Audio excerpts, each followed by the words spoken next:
to wait till you a certain tax bracket, wait till you have a certain amount of degrees. You want to start what you want to do now. That's the purpose of this session, trying to get you to uproot what your dreams are, what your goals are. Like, what do you want to do now? Anything you do it with excellence. Whatever your it factor is and whatever your niche is, stay in there. No matter what field or industry that you're in, you still want to create a brand for yourself. You still want to have multiple streams of income. You still want to be authentic, innovative. Your imagination is like your secret weapon. I love Walt Disney. I look at how he started from a swamp to a huge amusement park, and all the Disney brand as a whole is just really fascinating to me. So you have to pick somebody that you can see who had a vision and kind of like, don't copy them because you don't want to be a copycatter. But, you know, kind of imitate the kind of steps and tools they took to get to another level. So don't be afraid to take risks. Don't be afraid to charge your worth. Don't be afraid to be innovative and be that difference maker in your industry, because it's what's going to set you apart. Hey, what's up? It's Tiara Larae Johnson with Contact Atlanta, and I'm here interviewing some really dope moguls and dreamers in the Atlanta area. I'm here with one of my greatest friends. We've been through so much together. I mean, we had fashion shows sold out. We were like in our 20s with 2,000 people coming to our shows. We both doing exactly what we said we were going to do as far as creatively and corporately. And it looks like we about to come back together. Look at God, yo. Yes, look at God in a whole nother city. Yep. So what you been up to? Oh man, like I had to, during this whole COVID times, I really had to sit back and do a lot of self-evaluation and self-assessment to figure out what self-respect meant to me and what pouring into myself meant to me. Because as an entrepreneur and an agency owner, I find myself always pouring into your clients, pouring into your family, pouring into your friends, and not really looking for reciprocated stuff or even doing it myself. So I did that first, because I ultimately need to figure out what makes me happy, so I can really figure out my legacy plans and how I want to leave my imprint on the world. And as of now, my agency Von Allen is 7. We focus on brand strategy and production, really within a cultural end. So I work with Instagram, Spotify, Universal Music Group, different labels, different Motown, other little, I'm sorry, I'm trying to think of, I really gotta find this name out because they did Queen and Slim. NBC Universal. Okay. Just going in that space has been pretty cool, and just being able to scale my agency and have account managers and take over Atlanta and LA through a cultural lens. Launching a creative studio for content, photography, videography, and audio, and then relaunching Vane. Yes, Vane is exciting. Yeah, it's a whole new model now. Yeah. And I think once people really see like what Vane means to me, it'll all make sense. Right. I think what I love about you the most is that you're so creative, but your brand is so clean. Like, a lot of people think when they think about creative, it's like a whole bunch of colors, but like, you are so clean and precise with your stuff. Like, even when we worked together on a Spotify event, how everything was like clean, but you knew it was Spotify. Yeah. So I love that about that. Thanks, T. Oh shit.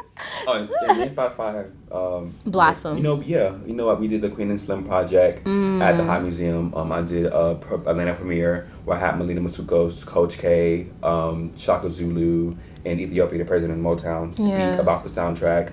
Also had a screening of the film, and had Lauryn Hill, The Dream, Moses Sumney, and a couple other artists perform. That was at dope. the High Museum. So I love Lauryn Hill. I had to plan that shit in I think 8 days. Yeah. How long did it take us to spend a Spotify one? We did that in like a week. Yeah, because it was Labor Day. Remember, I got the call when I was like in for Miami. yeah. Okay. But just being able to, even like with the agencies getting in that direction and being able to like vocalize or showcase my taste on behalf of the client, it's been a really good thing. I feel like my biggest value proposition as of late has been my taste and my professionalism. Yeah. And it's been super helpful in translating through my different endeavors, like the agency, Vane, and then the studio. Right. I think you've always been like that, though. I think that's why we had worked so well together, because I'm more like... So you try to fire me.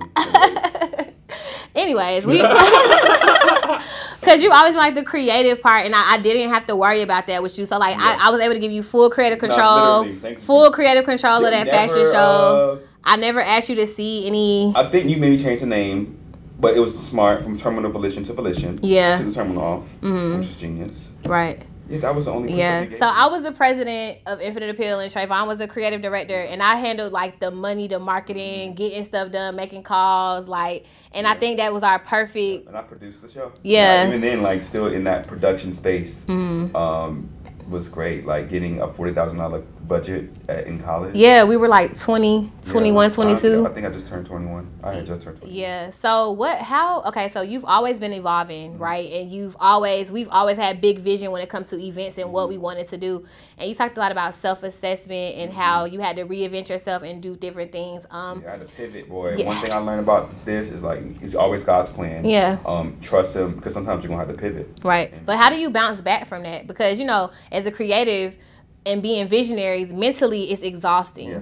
And a lot of times you're by yourself. You can have friends and people around you, but like sometimes we give into vices. Sometimes we give into things that we shouldn't. So how did you get out of that dark place and really like see the light? Like, what was your process for that? Or what was your aha moment in that when you realized, hey, I have to focus on myself. I have to get away. Like, what was kind of some of the processes you went through? Man, I journal a lot.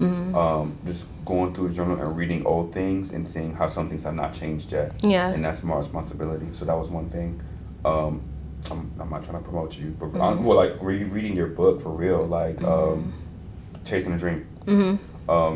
I would say I was the second week in COVID, and me doing like most of my money was out of live events. Yeah. So when the world shut down, I didn't know what the fuck I was gonna do. Right. I had to just really sit. I was like watching Netflix for a bunch of weeks and stuff, but eventually I'm like, I got to be productive in some capacity. So reading that book and figuring out how to like map out my dreams for real. Yeah.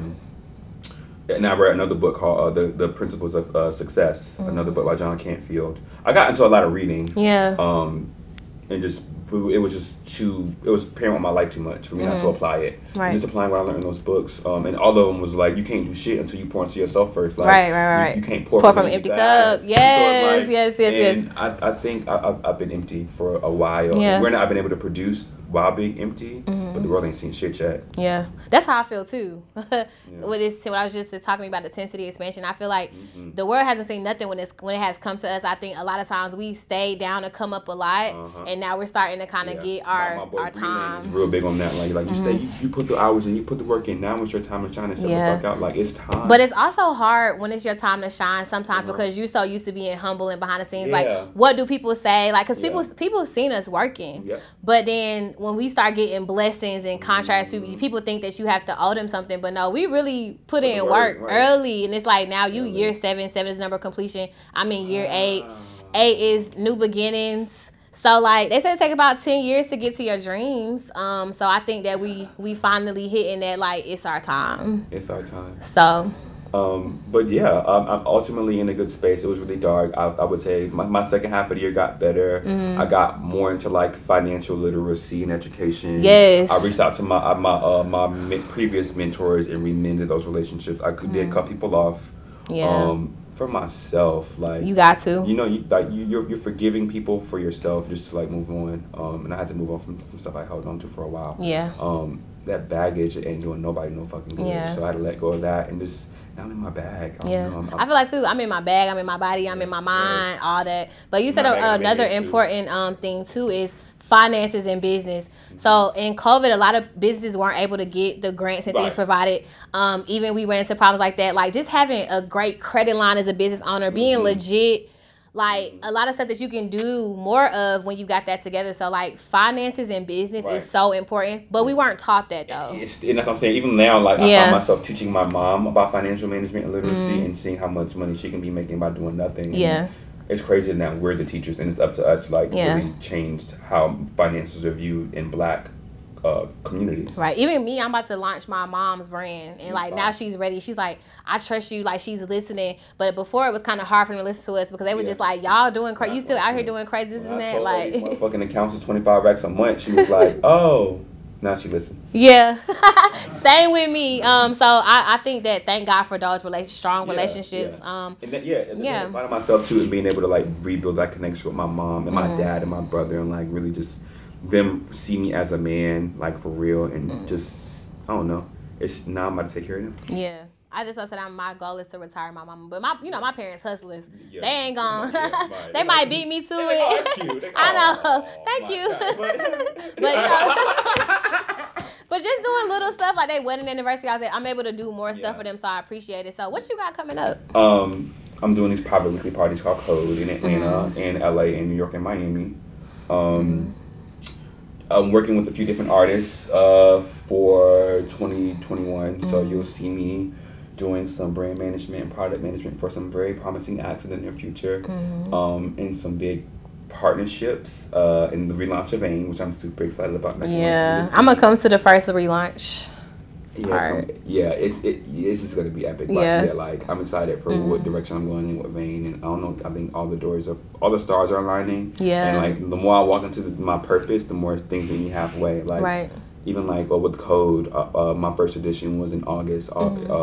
The first one was insane, and I know it can only get better from here. Yeah, definitely. So that's one thing. Like when it's of God, it's no chaos and confusion. Right, exactly. You just walk. Happens. Yeah, like even with Girl Boss Sweets, everything happens so fast. Like beautiful. Everything happens so fast. I love it.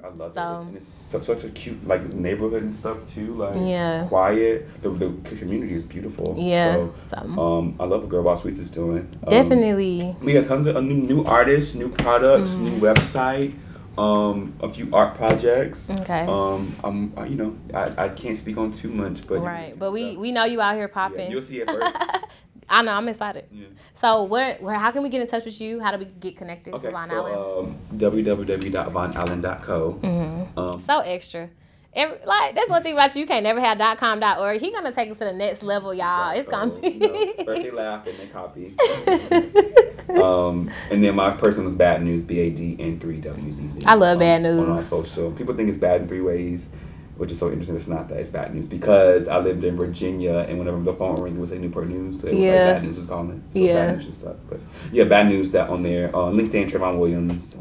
Please get on LinkedIn. People sleep on LinkedIn. Even as an entrepreneur, having your company on LinkedIn gives you a certain level of credibility and esteem. It matters because now I'm able to get hit up by Live Nation because they see my company profile on LinkedIn, and they're like, oh yeah, we've seen your work because we've seen you in all these different places. Yeah, that's what I mean. I need to get Girl Boss Sweets and with your SEO, like having LinkedIn, get your SEO popping. It's just a good platform. So I respond. That's the most professional platform for me. So like I respond quickest on LinkedIn or my email. And you got my email's easy to find. If you can't find it, we're not supposed to work together anyway. Right. I love it. And you. Thank you for being consistently you and not changing. Likewise. You're just getting more and more beautiful and glowing up and changing the world. Yes. Thank you. I appreciate you interviewing with us. It's been a pleasure. Thank you.